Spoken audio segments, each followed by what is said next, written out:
Bonjour à tous, merci d'être là. Donc c'est parti pour 45 minutes ensemble pour parler de sites multi-pays et multilingues. Donc au programme de ces 45 minutes, on va commencer par faire un petit tour du contexte du projet auquel correspond en fait ce retour d'expérience. On verra comment s'architecturent les données du projet. On abordera la problématique fort épineuse du chargement des contenus et des données. On fera un tour par la partie traduction et on finira par des problématiques d'optimisation pour les moteurs de recherche et pour les réseaux sociaux. Donc, avant d'entrer dans le vif du sujet, je vais me présenter. Donc, je m'appelle Sébastien Lemarchand, je suis freelance, ça fait 10 ans que je fais du Liferay maintenant, et je suis depuis peu co-organisateur du meet-up Liferay France User Group. Donc, avant de s'intéresser aux détails du contexte, un petit disclaimer. Ce que je vais vous présenter, il ne faut pas le prendre comme des bonnes pratiques à appliquer systématiquement, parce qu'en définitive, il n'y a jamais vraiment de bonnes pratiques, il n'y a que des pratiques adaptées à un contexte. Donc avant de reproduire des choses qu'on voit dans ma presse, ou même dans d'autres presses, il faut toujours avoir le recul et se dire, est-ce que mon contexte correspond à ces cas d'application? Ok, donc intéressons-nous au contexte du projet sur lequel se base ce retour d'expérience. Donc ce projet, c'est un site internet, donc ouvert à tous, sans besoin de credential particulier.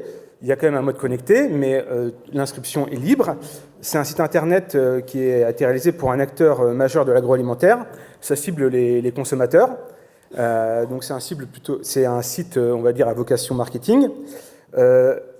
L'objectif du projet, c'est d'être déployable sur un nombre croissant de pays, puisque comme c'est un groupe international, ils ont vocation à en fait, déployer un site localisé par pays, en fait, progressivement, et avec évidemment tout un tronc commun, puisque l'idée de faire un projet multi-pays, c'est de partager pas mal de choses, mais l'idée, c'est de pouvoir aussi prendre en compte toutes les spécificités du pays, spécificités évidemment de la langue, mais pas seulement, les spécificités dues à la sensibilité marketing des différentes directions marketing, etc. Et bien sûr, c'est un projet qui est un véritable produit, qui est vivant. Donc, l'idée, c'est de pouvoir être capable de gérer des évolutions importantes tout au long du cycle de vie en fait, du projet. Le début des développements, c'est 2014. Le site a été mis en production en 2015, et c'est un site qui vit encore, et il y a régulièrement des nouveaux pays et des évolutions structurantes sur le site. Donc, d'un point de vue du périmètre fonctionnel, bien sûr, il y a une page d'accueil et qui va vous permettre de vous dispatcher vers les différentes fonctionnalités du site. Il y a tout un pan, en fait, autour de tout ce qui est recettes. Normalement, c'est un site pour un acteur de l'agroalimentaire. Donc, il y a des recettes qui sont proposées aux utilisateurs. Il y a la possibilité de rechercher des recettes. On peut avoir des recettes favorites dans lesquelles on va, en fait, spécifier des recettes qu'on veut garder, mettre de côté. Et il y a surtout tout un système de recommandation de recettes, donc basé en fait sur les recettes qui ont déjà été mises en favori par l'utilisateur. Il y a une sorte d'intelligence, d'apprentissage qui va permettre de proposer des recommandations personnalisées à l'utilisateur chaque semaine. Au-delà de la partie, donc là on peut déjà jeter un coup d'œil sur ce que ça donne, les recettes. Donc là par exemple on a la partie recommandation avec des propositions de recettes, d'accord. Donc, au-delà de toute la partie recette, il y a toute une partie en fait, centrée sur les coupons de réduction, puisqu'en fait, c'est un des objectifs du site, c'est de pousser le consommateur à aller acheter des produits en magasin dans les grandes surfaces. Donc, l'idée, c'est qu'on va pouvoir avoir des bons de réduction, et des bons de réduction qu'on a gratuitement. Il y a aussi des bons de réduction plus importants qu'on peut avoir contre des points, et ces points, il faut aller faire des missions sur le site pour les récupérer. Donc, par exemple, justement, consulter des recettes, etc. Donc, il y a toute une mécanique comme ça de gamification pour créer de l'engagement de l'utilisateur et le pousser au final à récupérer des coupons et à aller en magasin. Il y a bien sûr un catalogue des produits, un formulaire de contact, de réclamation, etc. Et du contenu éditorial avec des articles, des news, etc. Bon, ça reste assez classique. Du point de vue technique, alors bien sûr, il y a un Liferay pour la partie web, mais ce qu'il faut voir, c'est que on va dire, les couches applicatives basses, back-end, ne sont pas codées sur le Liferay. Il y a toute une couche en Camel qui va gérer une API et de l'orchestration entre différents sous-systèmes qui sont en fait des microservices qui vont en fait gérer des sous-parties fonctionnelles du site. Et en plus du site web réalisé en Liferay, il y a des applications mobiles natives en Android et en iOS. Donc évidemment, ce qui nous intéresse dans le cadre de ce retour d'expérience, c'est la partie Liferay, donc c'est la partie vraiment front. D'accord ?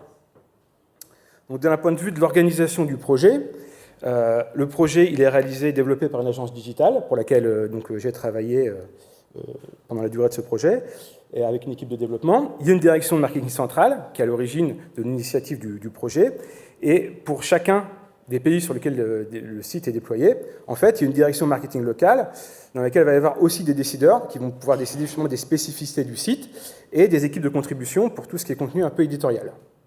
Voilà. Donc ça, c'est le contexte projet. Maintenant, en termes d'architecture générale des données, alors quels sont les choix qui ont été faits?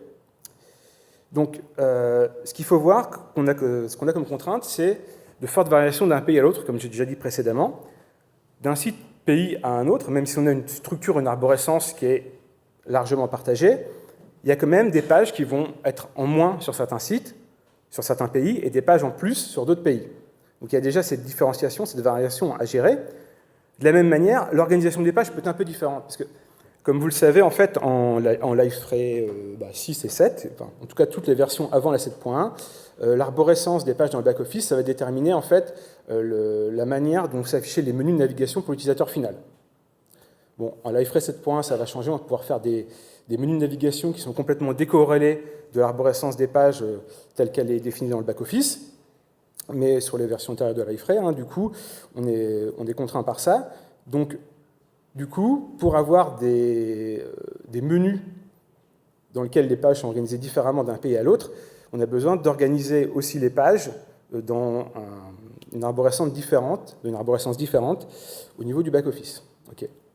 La composition de certaines pages va aussi varier d'un pays à l'autre. Sur une page particulière, vous allez avoir des portlets sur un pays, et sur un autre pays, vous allez avoir par exemple une portlet en plus, ou une portlet en moins. Il y a des petites variations. Et des fois, il y a des trucs encore un petit peu plus vicieux, j'ai envie de dire. C'est comme pour les pages, il y a des fois, c'est les mêmes portlets, mais elles ne sont pas agencées de la même manière. Donc là, ça complique encore la tâche.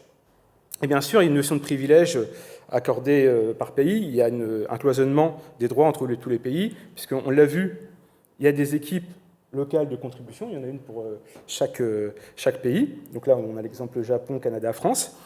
Donc on veut bien sûr que les contributeurs d'un pays ne puissent pas modifier les contenus et les pages d'un autre pays. Donc il y a bien un silo à ce niveau-là. Donc les choix structurants qui ont été faits, c'est déjà de se dire, on va faire un pays, enfin on va plutôt faire un site dans Liferay, donc la notion de groupe dans les API, pour chaque pays. Donc même si les sites ressemblent beaucoup, pour chaque pays, ce n'est pas juste des traductions du même site, on n'a pas juste traduit les pages dans le back-office pour donner des titres différents, c'est bien des jeux de pages différents pour chaque pays. D'accord? Donc ça, c'est un choix structurant, on va voir ce que ça va impliquer par la suite. Et de la même manière, on ne va pas faire de liaison avec un template de site, parce que quand on pense variation d'un site, on peut penser template de site et derrière faire un template lié pour que quand on mette à jour quelque chose qui est commun, ça le mette à jour à tous les niveaux. Sauf que là, avec les différents cas de figure que je vous ai montrés avant, on a besoin d'un niveau de flexibilité qui dépasse ce que propose malheureusement le standard des layout set prototype de Liferay. Donc, on a fait le choix de ne pas avoir de template lié sur ce site. Ça, c'est le choix structurant. Après, en termes de répartition des assets entre les différents sites et la portée globale, ce qui se passe, c'est que du coup, on a bien dans chaque site pays une arborescence de pages dédiées, les pages publiques, un ensemble de contenus web dédiés pour chaque pays. Donc, c'est bien dupliqué entre chaque pays, avec une organisation un petit peu différente.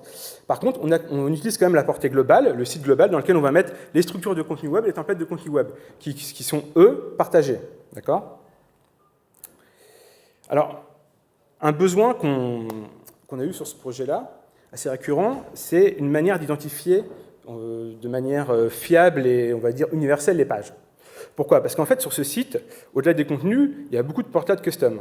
Il doit y avoir à peu près une centaine de portlets custom. Et d'ailleurs, mis à part les portlets développés spécifiquement, les seuls portlets qui sont utilisés, c'est la portlet sitemap et la portlet web content display.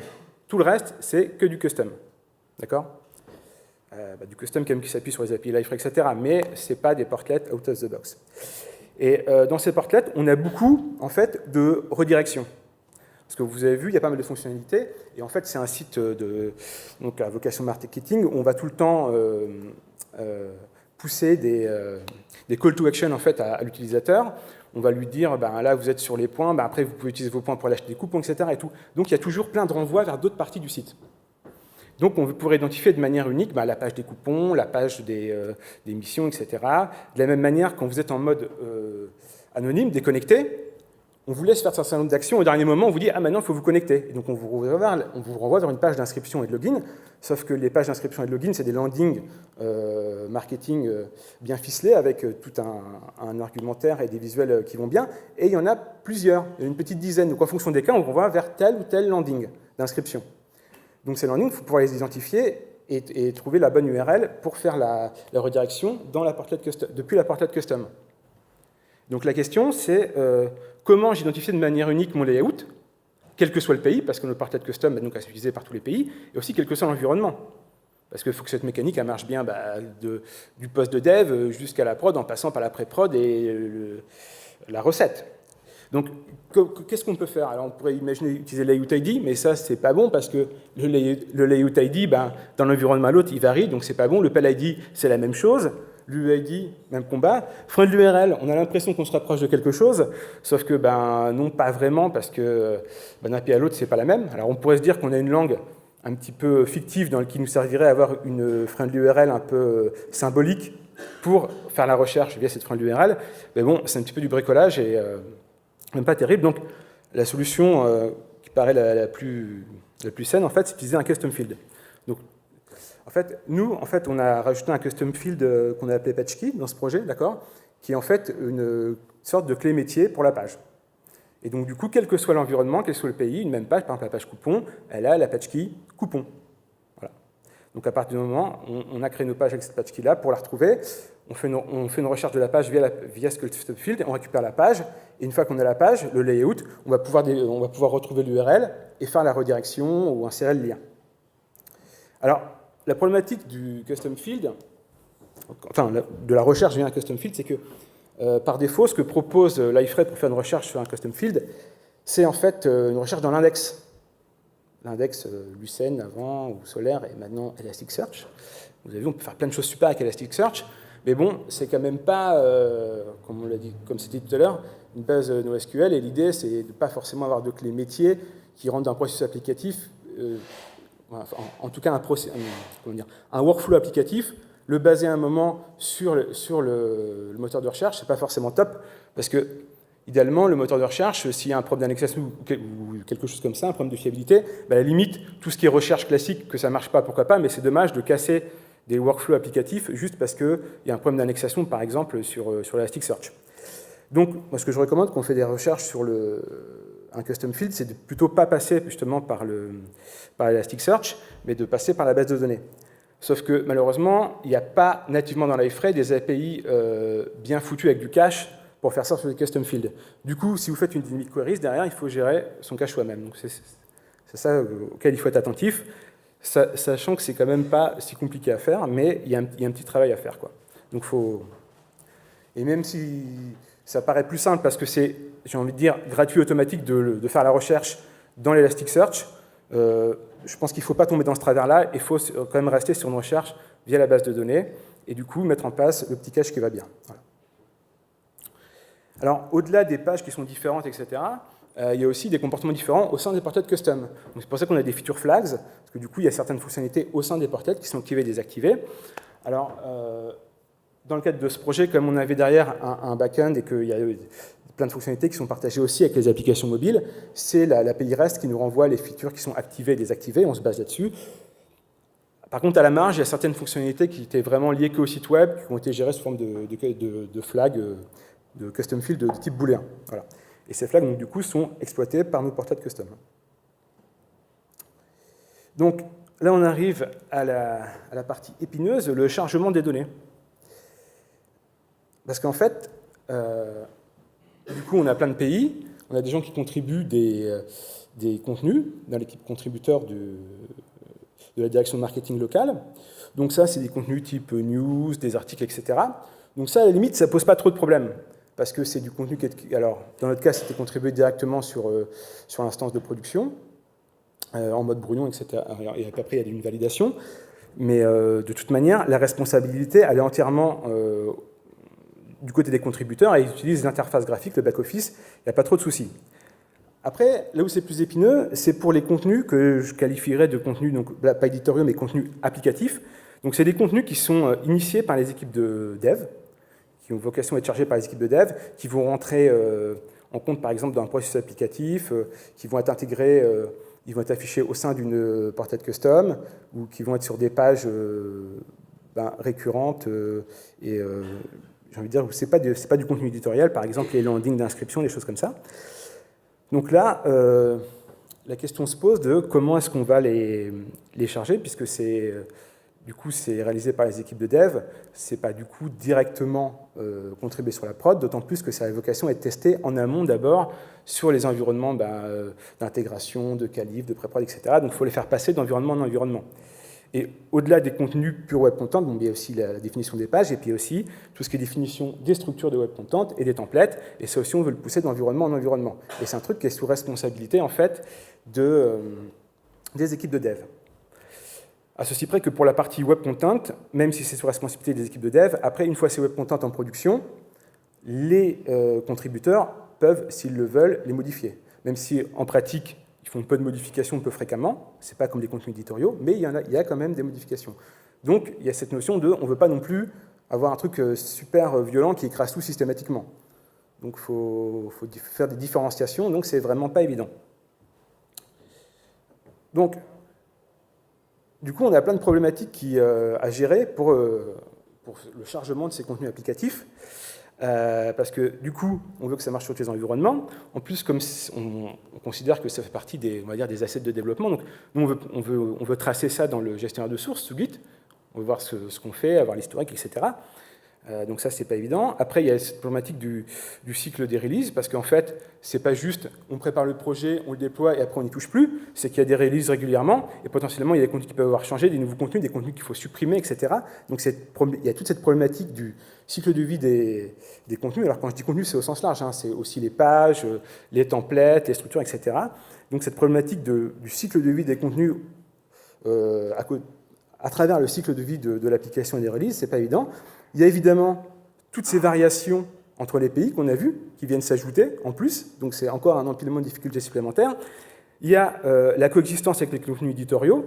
Hein, on ne peut pas non plus, on peut pas se dire par exemple, une nouvelle version, je supprime tous les contenus qui sont en prod et je mets mes contenus, parce que déjà dans les contenus qui sont en prod, il n'y a pas que les contenus applicatifs, il y a aussi les contenus éditoriaux. Et en plus, sur les contenus applicatifs, il y a une maintenance conjointe dans la mesure, il y a des mises à jour conjointes dans la mesure où il n'y a pas que les équipes de dev qui font des mises à jour dessus, il y a aussi potentiellement les équipes de contribution. Donc on a un empilement de contraintes, d'exigences comme ça, qui fait que ce n'est pas évident de définir une solution pour réussir à charger en fait tous ces contenus.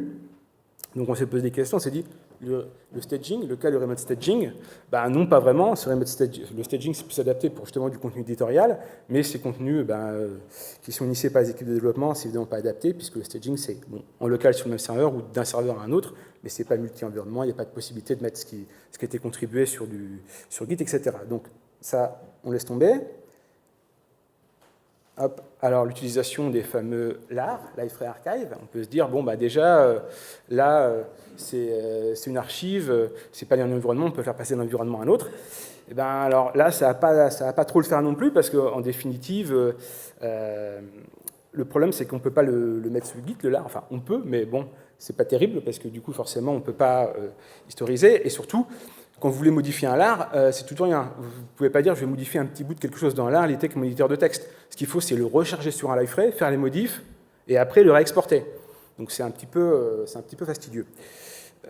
Et puis surtout, quand on fait des chargements de LAR, même s'il y a un certain nombre d'options dans un livefray pour filtrer ce qu'on veut importer ou exporter, ces options restent assez rudimentaires. Donc je n'irai pas jusqu'à dire que le LAR, c'est du tout ou rien, mais au niveau de la granularité, ça reste quand même assez faible, quoi. Alors, il y a le Resource Importer. Donc là, on se rapproche d'un truc un peu plus sympa que sur le papier, parce que là, déjà, on a un format qui est, on va dire, qui peut être lu et écrit par un humain, et qui peut être mis à jour sans qu'il y ait un livefray qui tourne. Donc, c'est du JSON. Donc ça, c'est quelque chose qui est proposé nativement par livefray et qui permet, en fait, de définir, via un fichier JSON, en fait, des templates de sites. Donc, ça commence à avoir pas mal de caractéristiques qui nous intéressent. Par contre, manque de chance en termes de couverture fonctionnelle, il y a plein de choses qui ne sont pas du tout couvertes par le Resource Importer. La couverture fonctionnelle, elle est bien moindre que le LAR, par exemple. Mais du coup, le format est quand même déjà un peu plus sympa. Et de toute manière, tout ce qu'on a vu précédemment, il y a un truc que aucun des solutions ne couvre vraiment, c'est toutes ces variations assez complexes entre pays. Ça, c'est sûr que là, c'est un besoin assez spécifique qui n'est pas couvert par ces outils-là. Donc du coup, on est parti sur des développements spécifiques pour la partie chargement des données. Donc c'est là qu'il faut se rappeler de l'avertissement du début.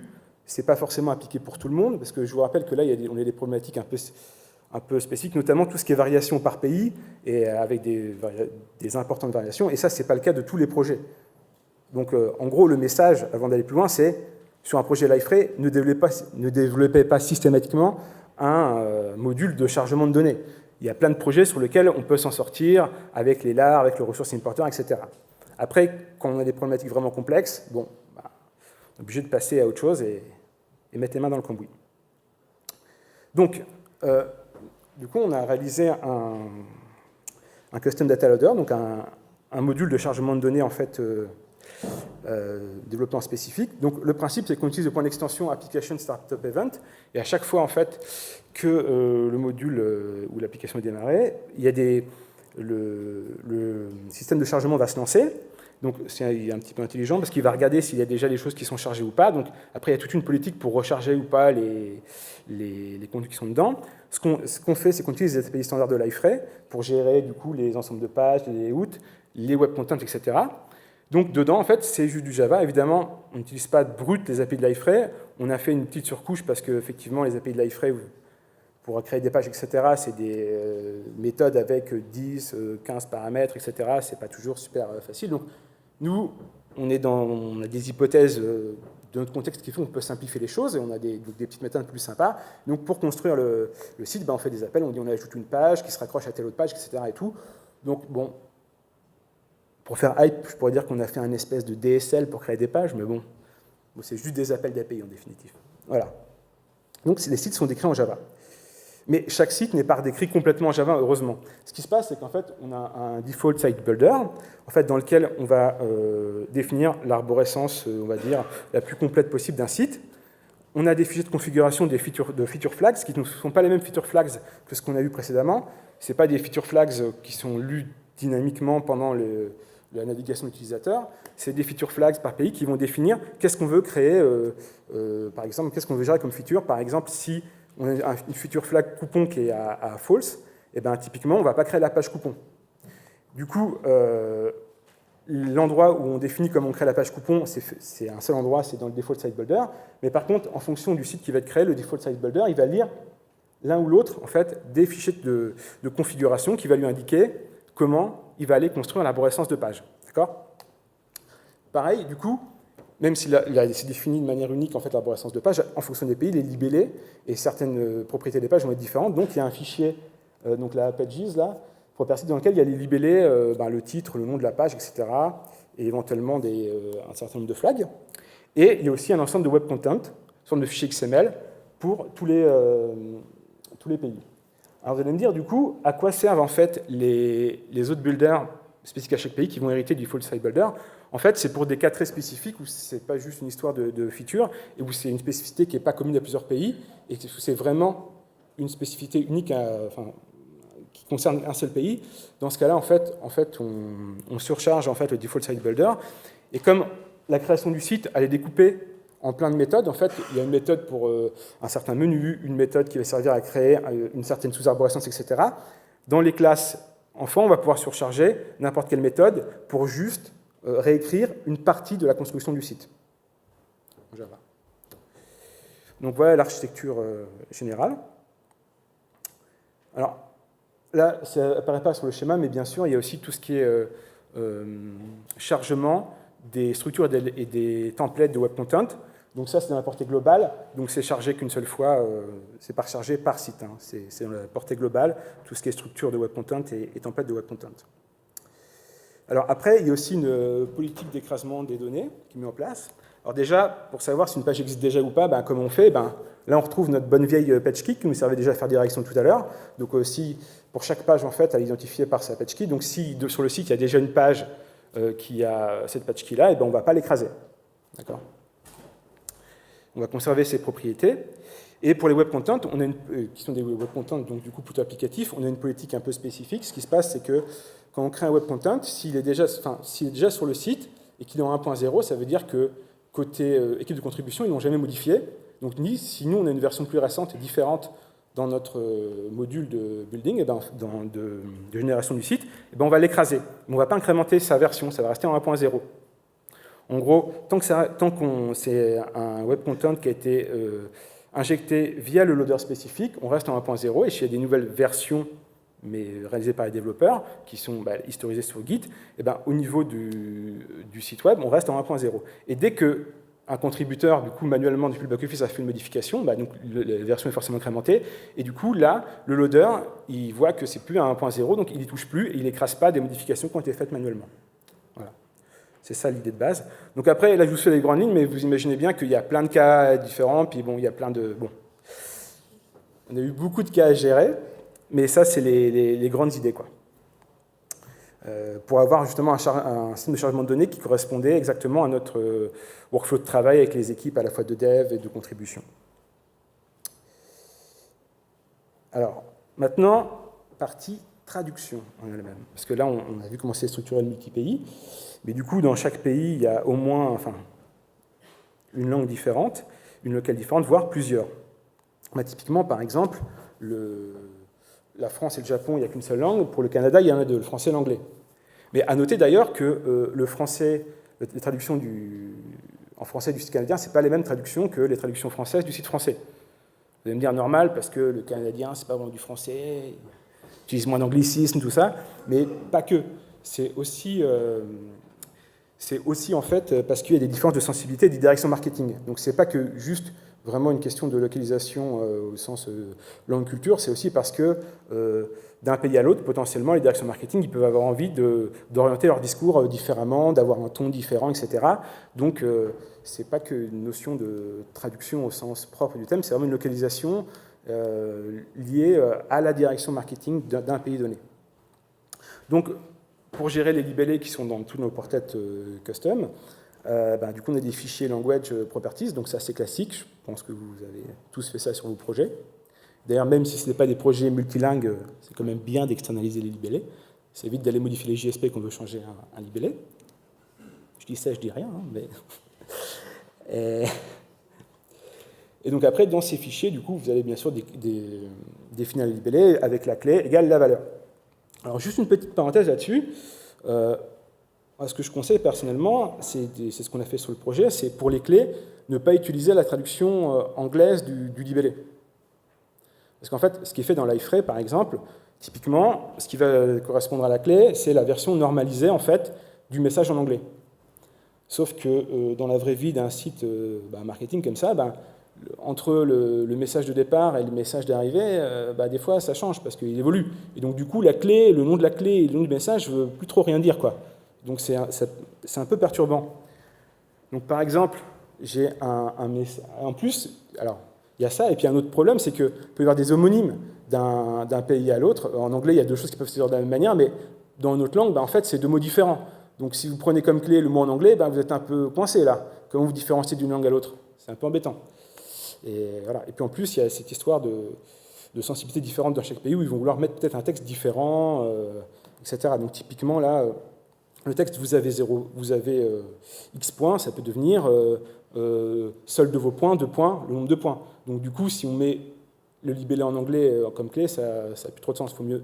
Ce que je préconise, moi, c'est de mettre une clé qui correspond hiérarchiquement à l'endroit où se trouve le libellé. Donc c'est dans le header, c'est le compteur de points, donc header.pointsCounter. Typiquement, si dans votre écran d'inscription, vous avez un bouton de validation à la fin du premier écran d'inscription, autant créer une clé qui s'appelle signup.firstscreen.footer.submit égale validé. Voilà. Du coup, comme ça décrit précisément à quoi correspond ce libellé, indépendamment du texte qui était choisi dedans. Et alors, dernier point avant d'avancer un petit peu, n'oubliez pas d'utiliser les placeholders, parce qu'en fait, ce qu'on voit de temps en temps sur les projets, c'est que quand il y a une valeur à mettre au milieu d'un message, ça arrive que le développeur pressé ou qui n'a pas l'info, il casse en 2 ou 3 clés, et puis on a par exemple, header.pointsCounter.part1 header.counter .part2.part3. Donc là, c'est pas super top pour les... Après, ces libellés, on les transmet à des agents de traduction qui doivent traduire le libellé. Le fait d'avoir tout cassé sur plusieurs clés, c'est vraiment pas pratique. Donc, il faut bien utiliser les placeholders pour injecter en fait des valeurs dynamiques. OK. Donc, comment ça se passait au niveau du processus de traduction? Donc, le principe, c'est qu'à chaque fois qu'il y a un nouveau pays qui va arriver, il faut prendre tous les libellés existants, lui soumettre, et après, ils vont faire appel à une agence de traduction qui va aller traduire tous ces libellés-là. Sauf que si vous envoyez un fichier properties, vous allez être mal accueilli. Ça ne va pas le faire. Vous dire, mais nous, on n'est pas développeurs, qu'est-ce que vous nous racontez, machin, tout ça. Bon, OK. Donc, du coup, il faut proposer un procédé user-friendly pour que les gens qui font les traductions puissent justement soumettre leur traduction. Alors, l'idéal, c'est d'utiliser une plateforme. Il y a plein de plateformes qui existent, qui permettent en fait de charger des fichiers properties, d'ouvrir des comptes, et des gens peuvent se connecter et peuvent en fait aller contribuer des libellés. D'ailleurs, Livefray utilise Crowdin, mais il y en a plein d'autres sur le marché. Mention tout particulière à celles qui sont dans le bas de l'écran, parce que alors, toutes celles qui sont dans le haut de l'écran, c'est des trucs payants. En bas, c'est gratuit, enfin, open source. Bon, donc, notamment Zanata, c'est en Java. Et alors, mention particulière aussi pour Pantoon, c'est fait par Mozilla. Et j'ai découvert ça en préparant cette présentation, parce que du coup, j'ai fait un petit tour de ce qui existait sur le marché. Et Pantoon, ils ont des extensions pour insérer des choses sur votre site web pour que vous puissiez faire de la traduction en fait en contexte en fait. Donc après, c'est assez bon. J'ai pas essayé d'intégrer avec Livefray, mais je pense qu'il y a peut-être des choses à faire de ce côté-là. Voilà. Donc ça, c'est l'idéal. Sauf que nous, en pratique, c'est pas ça qu'on a utilisé, parce que malheureusement, l'outil universel de l'entreprise, c'est Excel. Donc du coup, voilà, on utilise Excel parce que si on fait une plateforme, qui va la payer, qui va l'installer, tout ça, donc au final, comme d'hab, c'est des fichiers Excel qui s'échangent dans des boîtes mail, quoi. La dure réalité de notre quotidien. Voilà. Et donc, c'est d'habitude dans la vie dure. Bonjour Clippy. Alors du coup, comment on fait pour passer du properties au Excel? Alors, sur les premiers pays, ça a été fait à la main, donc il y a des gens qui ont vraiment souffert. Et du coup, sur mon temps perso, j'ai développé un petit programme en Node.js qui fait des conversions, donc ça pourra peut-être vous aider. Pour les liens, après, je mettrai la présentation cet après-midi sur SlideShare, vous pourrez récupérer tous les liens. Et alors, vous allez me dire, très bien, mais ça, c'est tout ce qui est fichier de ressources pour les libellés des portails custom, mais en pratique, il y a aussi tous les web content. Et quand on a une centaine de web content initialisés, on ne va pas envoyer les XML des web content aux agences de traduction, parce que là, c'est encore pire que les properties. Donc c'est pour ça qu'un autre petit projet que j'ai réalisé, c'est un truc qui fait du mapping XML properties et qui permet de passer des fichiers XML des web content aux properties et vice-versa. Donc une fois qu'on a les web content convertis en properties, derrière, on peut utiliser l'outil d'avant, le convertir en Excel, l'envoyer en fait aux agences de traduction, et après on reconvertit en properties, on reconvertit en XML, et là, on peut l'injecter. Voilà. Donc dernière partie, la partie optimisation pour les moteurs de recherche et pour les réseaux sociaux. Donc ça, évidemment, dans un site internet à vocation marketing, c'est crucial. Donc à distinguer tout ce qui est recommandations SEO standard, donc appliquer systématiquement, qu'on connaît tous, genre utiliser un balisage sémantique, mettre des attributs alt, ne pas mettre de div inutiles, des choses comme ça. Bon, ça, c'est-à-dire on le fait tous, on essaye tous de le faire, et c'est compris tous. Après, dans le cadre d'un projet, souvent, il y a de ce type-là, il y a des consultants SEO qui vont venir nous donner des indications supplémentaires qui ne sont pas forcément évidentes. Déjà, on peut des fois douter un peu du bien fondé, mais en fait, on n'a pas de quoi les challenger, parce que la problématique du SEO, c'est qu'on ne peut pas se dire on va tester en qualif, quoi. C'est que le SEO, voilà, ça va en prod, et après, ça marche pas. Et en plus, si ça marche ou ça ne marche pas, on ne peut même pas en prod vraiment le savoir, parce que ce n'est pas le seul paramètre qui est modifié. On va appliquer des nouvelles recommandations SEO, mais il y a aussi des nouveaux contenus, le monde autour du site change, etc. Donc tout change, et donc c'est dur d'avoir un vrai retour sur est-ce que ça va marcher ou pas. Donc au final, on est un petit peu, j'ai envie de dire, condamné à suivre systématiquement à la lettre toutes les recommandations des consultants SEO sans les challenger, quoi. Donc du coup, des fois, il y a des recommandations qui sont pas faciles à suivre, mais bon, on va justement voir quelques-unes qui ne sont pas forcément évidentes. Typiquement, sur le site qu'on a réalisé, ce qu'il nous avait indiqué, c'est qu'il voulait qu'il y ait un seul nom de domaine, et pas un nom de domaine par pays, parce que l'idée, c'est que quand un nom de domaine sur un pays, quand un nom de domaine est assez haut, en fait, dans Google, sur un domaine métier, donc par exemple, les recettes, et bien après, il est perçu comme étant un domaine à autorité sur le sujet, et donc du coup, même dans les autres pays, ça va booster ce domaine-là. Donc l'idée, c'est que si sur un pays, vous êtes sûr de faire un carton et que sur les autres, c'est des marchés que vous n'êtes pas sûr de conquérir, l'intérêt, c'est que vous allez pouvoir faire bénéficier du bon référencement d'un pays aux autres. Donc du coup, ce qu'on nous a demandé, c'est de ne pas utiliser ce qui est à droite, donc là, c'est ce qu'on aurait eu envie de faire de base, faire du virtual hosting, et puis on se dit un pays, un nom de domaine, et puis voilà, ça, pas possible. Alors, en deuxième approche, on aurait bien proposé un truc simple, ce qu'il y a en bas, c'est-à-dire qu'en fait, du coup, on met le nom du pays comme fin de l'URL du site, et puis c'est bon. Sauf que le /web, là, comme ça, ça leur plaît pas aux consultants SEO. Donc, il faut faire ce qui est à gauche. Donc, on a fait ça. Donc là, alors, comme c'est du 6.2, il a fallu faire un peu de Hext. C'était un peu sportif. Mais la même chose maintenant sur du 7, on pourrait le faire sans Hext, juste avec de la JI. Donc l'idée, c'est juste de définir des servlettes qui sont mappées en fait directement au niveau du portail à ces préfixes-là. Et après, dans cette servlette, on va définir l'URL qu'on voudrait en fait atteindre, qui correspond aux URL d'en bas en fait, et on va faire un forwarding interne. En fait, on va récupérer le dispatcher dans la servlette et on va faire un forward vers l'URL finale qu'on veut atteindre. Voilà. Après, petite difficulté, on nous a demandé de faire des références inter-sitemap, parce que vous avez un sitemap par site, sauf qu'évidemment, dans le sitemap du site français, par exemple, vous n'avez pas en alternate la page correspondante dans le site japonais, de base dans l'iFrame, normal. Et du coup, il paraît. Donc du coup, on est obligé de redévelopper en fait un sitemap custom, et du coup qui va faire la correspondance entre les pages des différents pays. Et donc du coup, pareil, pour faire la correspondance, on se base sur ce fameux custom attribute patch key qui nous permet d'identifier la même page dans différents pays. Voilà.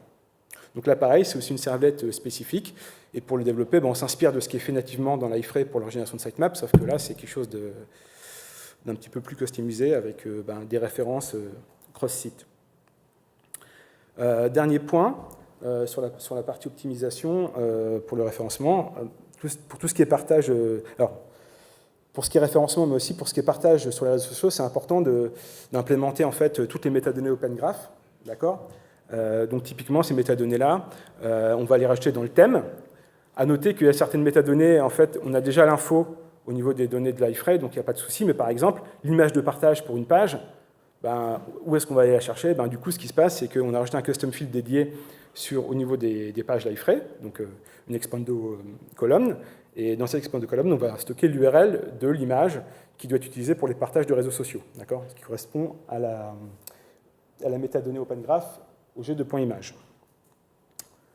Donc voilà pour cette partie optimisation de référencement auprès des moteurs de recherche.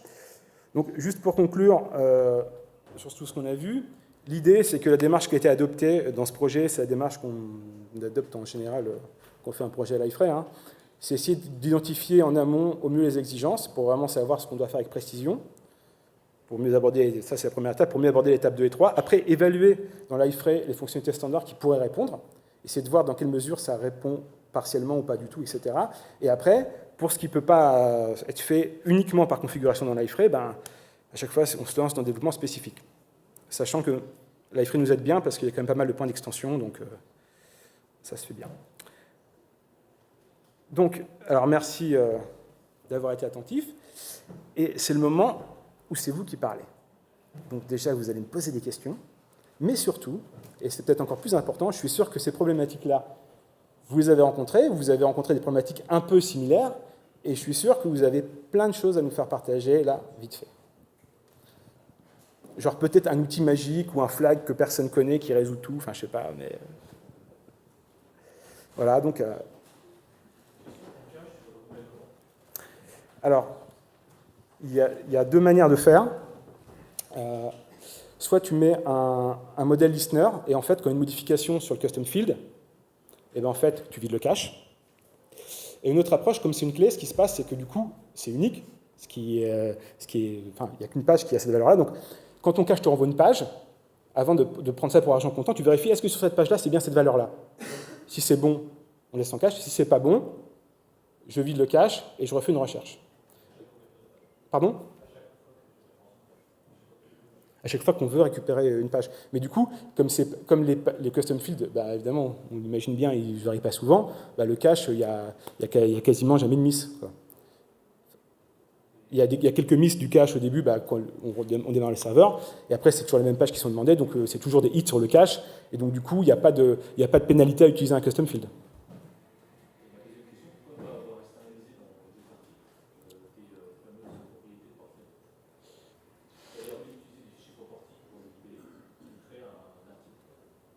Oui, oui. Bah, ça c'est une... Alors, ce qui se passe, c'est que dans les portlets, il y a des pans entiers qui sont des web contents qui sont embarqués dans les portlets, carrément.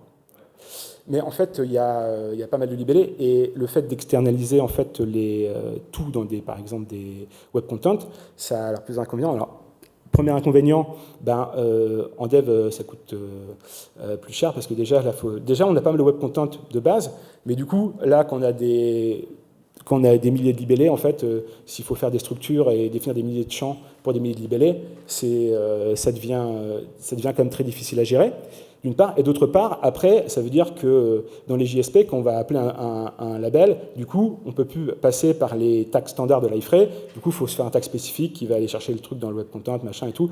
Donc, c'est assez impactant, quoi.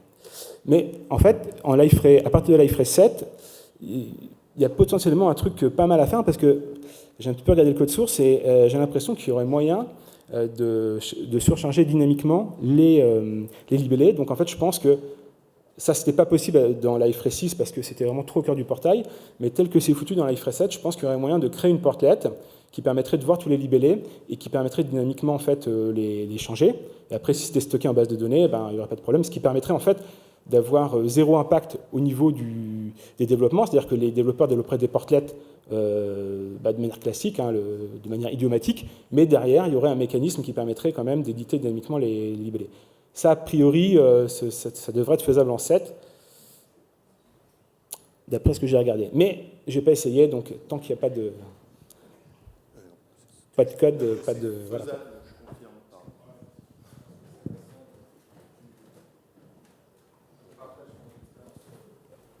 Oui, pour un client, on l'avait déjà fait sur la 6.0. Alors, ça avait demandé beaucoup de boulot sur du Ext, ouais. Parce qu'en effet, c'était bien dans le cœur. Sur DXP, c'est beaucoup plus simple. Il y a une petite subtilité, le module n'est pas complètement fini sur la traduction de ce qui est du cœur du portail et des clés de traduction qui sont portées par des modules. Il y a une petite différence de gestion, donc on a encore des choses à finaliser, mais ça pourrait être partageable si le client est OK. Ce serait merveilleux. Le marketplace n'attend que vous.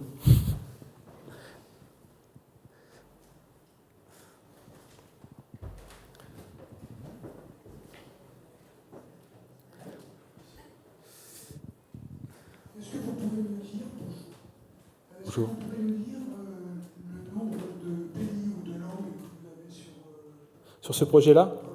Alors, des sites qui ont été réalisés, il y en a eu 7 qui sont actuellement ouverts. Il y en a 4 parce qu'il y en a un qui a été ouvert et qui était fermé entre-temps, parce que bon, il n'y avait plus de budget, quoi, et, sur un pays, et il y en a 2 qui ne sont jamais sortis pour des raisons de changement de stratégie, en fait. Et en langue, du coup, il n'y a qu'un projet où il y a 2 langues, c'est le Canada, donc en fait 8 langues en tout. Okay. 8 locations. Est-ce que sur le plan des performances, j'imagine qu'il y a... Bon, vous avez dit qu'il y a un seul portail pour l'ensemble des pays et des langues. Donc, Ouais. sur le plan des performances, est-ce que vous n'avez pas remarqué une dégradation? Oui, c'est en cluster, et on avait 2 nœuds, on en a rajouté un 3e, et quand il y a des périodes de campagne promotionnelle, etc., on rajoute un nœud de plus encore. Et du coup, si d'autres pays doivent arriver, on peut rajouter des nœuds, c'est l'intérêt du cluster, quoi.